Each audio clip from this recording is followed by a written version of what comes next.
Hi everyone, welcome to the next video in our revision of Churchill during his wilderness years through to him becoming Prime Minister, World War II, all the way through to 1945. We've got this video to do, which is going to be on his relationships with other war leaders and some of the war conferences. And then the next one and the last one in this Churchill um, series, I suppose, is going to be the last topic that we look at with him in the 1945 election. That'll be the one done after half term. I hope you are all well. It should be quite a shortish video. Any questions, comments, anything, then obviously leave them below this video. And don't forget to subscribe so you get the other videos that are coming through. Okay, let's get started then. So, if we remember pre-1941, his relationships with Roosevelt and Stalin. So, the US had very much an isolationist policy. They didn't want to get involved, although they did support Britain to a certain extent with, say, the Lend-Lease. Personal feelings were a bit mixed. Churchill really wanted to get on side with Roosevelt and the Americans. Roosevelt found Churchill to be a bit of a funny character to get along with. And a bit of a stinker, and found him a little bit, especially his imperial views and the British Empire. I found that a little bit to go against the freedom that America was all about. And obviously their isolationist policy ended with the attack of Pearl Harbor by the Japanese. Similarly, Stalin and Churchill before 1941 didn't really have a close relationship for a number of reasons. First of all, the communism thing. Churchill was very much against communism. He's seen it as an evil, and certainly going against the ideas of the West. Equal to this, there was no need for Russia to get involved with anything to do with Britain because they had the Nazi-Soviet pact that was agreed, which meant that there would be no kind of invasion of either country by either side. Operation Barbarossa obviously changed that quite a bit, and Britain and Churchill were very quick to support Stalin in response to Operation Barbarossa. So pre 1941 and 1941, there are frosty relationships. You wouldn't exactly say that they were a match made in heaven, either of them, or certainly the trio. However, different events conspire to bring them all together. So 1941 onwards, there is an agreement. So Churchill technically gets his Grand Alliance that he was always wanted. And these can be seen in terms of the relationships, positive and negatively, through a series of conferences that happen from Moscow in 42 all the way through to Yalta in 45. So we're just going to have a look at these in a little bit of detail. But when I say a little bit, remember these are just revisions, so you should be using your own notes to supplement this. This is just to recap and to revise. So Moscow 42, Churchill visits Stalin, and it's not a very productive meeting, quite negative really. Very little gets agreed between the two of them. Discussions surround really the Mediterranean strategy and the pointlessness of that from Stalin's view, and the opening up of a second front. Churchill is obviously against opening up a second front. He doesn't see that as being something that is needed, and he believes that Russia could probably and should probably be able to handle that on their own. And obviously, Stalin and Roosevelt as well, but Stalin during this meeting believed that a second front could end the war a lot quicker. Now, some is made of the relationship between Churchill and Stalin being quite frosty, but there are accounts, primary sources and primary accounts from and secondary sources from historians which demonstrate a togetherness and a bond over alcohol. So I think if we can take any positives, maybe is that they both like to drink. In 1943, there were two kind of standout ones in terms of meetings, and this was Casablanca and Tehran. So Casablanca is a meeting which really again focused around the Mediterranean strategy, and Roosevelt actually agreed upon the Mediterranean strategy to an extent that the invasion of Italy and Sicily should kind of go ahead.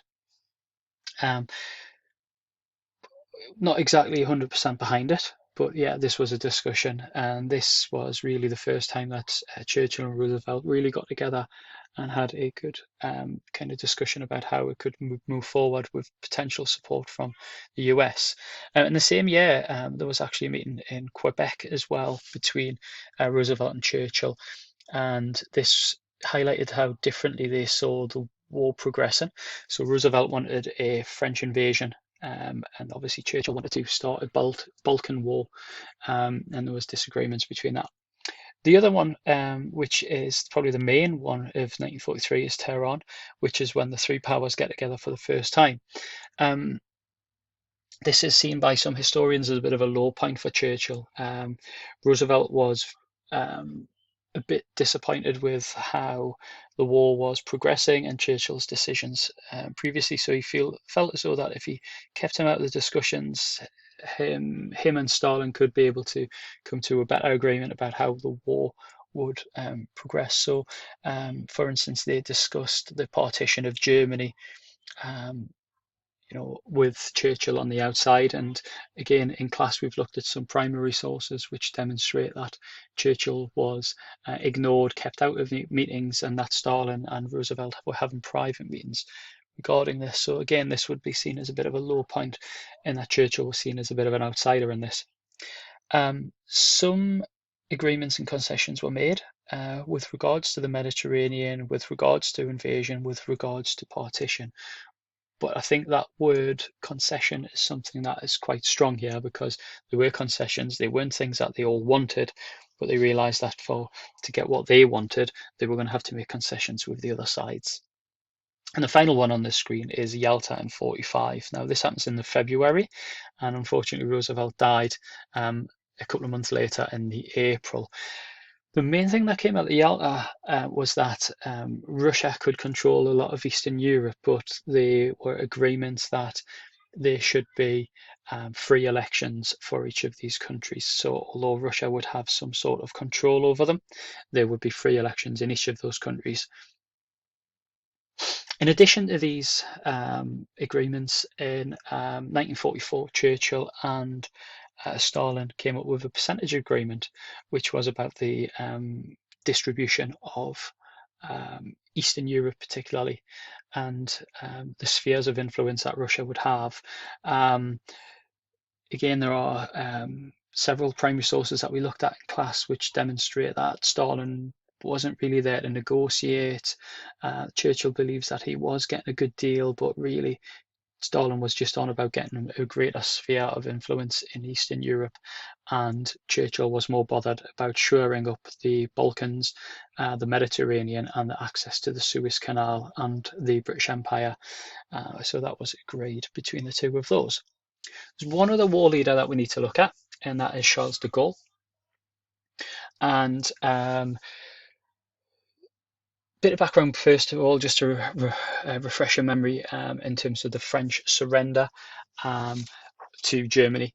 And Churchill was extremely upset with this, to the extent that he wanted to send further troops into France to defend it and use air to defend it, much against the advice of the generals. So this further support was not something that the generals believed that we should be doing, that we should be maybe looking after ourselves. Obviously angry about the formation of Vichy France, which was a pro-Nazi government that was set up with its headquarters in the town of Vichy, hence Vichy France. And also the French naval fleet. Now, Churchill was really worried that if France was to fall completely, that the naval fleet in the Mediterranean would fall into the hands of Nazi Germany, and obviously give them more power in that area. So the British Navy sunk 5 ships, and around about, well, just over 1,000, around about 1,200 French servicemen died, potentially unnecessarily, as a result. But Churchill was determined not to allow these boats to fall into the hands of Hitler and the Nazis. Now, Charles de Gaulle was the leader of Free France, and he believed he was the true leader, and he was the person to help France fight back against the Germans. Now, Churchill admired Charles de Gaulle, his confidence, his belief that he can get things done even in the face of adversity. Sorry. However, they also did not see eye to eye, and Churchill found him very difficult to work with because he was very uncompromising, very uncooperative, didn't want to do things the other way. He wanted to do his things his way. Um, there was also a strong dislike from Charles de Gaulle towards the power of America and the influence of America, whereas obviously Churchill believed that they were a very necessary ally, not just in the war, but even moving forward in the free world. Another issue that Churchill had, and also Roosevelt had, was that Charles de Gaulle was not a political leader and he wasn't high ranking. So concerns about his ability to lead free France, both from a political and from a tactical military standpoint as well, and so much so that Roosevelt wasn't keen and actually wanted General Giraud to be the leader of Free France. Um, One further thing that angered Churchill particularly was that Charles de Gaulle refused to work with ex-Vichy leaders in North Africa, which obviously embarrassed Churchill and angered Roosevelt because Roosevelt had agreed to a North African strategy, whereas France, who really shouldn't be in a position to say no to anything, didn't want to go along with this. So this embarrassed Churchill, obviously, because of his importance on the Mediterranean strategy, and also the fact that he had defended de Gaulle to Roosevelt and said that we should work with him, but also annoyed Roosevelt further. I mean, ultimately, Charles de Gaulle didn't feel as though they had any obligation to follow the lead of Britain, America. Yes, they were kind of reliant on Britain to get things done and to help them out, particularly after the fall of France. But they didn't believe he had any obligation just to say yes. And I think Churchill believed that he should have been more felt a privilege that Britain were helping him out in the war, and that they were willing to sacrifice men, resources, time to help France. Okay, so that was a very quick run through of the relationships that Churchill had with Roosevelt, Stalin, and Charles de Gaulle. As I said, in the next video, we'll be looking at the final thing of the series of videos on Churchill, which will be the 1945 election. After this, we'll move on to a different topic, which will be more based on the British elections all the way through to 1997. As I say, don't forget to leave a comment below if you have any questions. Don't forget to subscribe so you get these coming through to you on your YouTube stream so you don't have to search for them.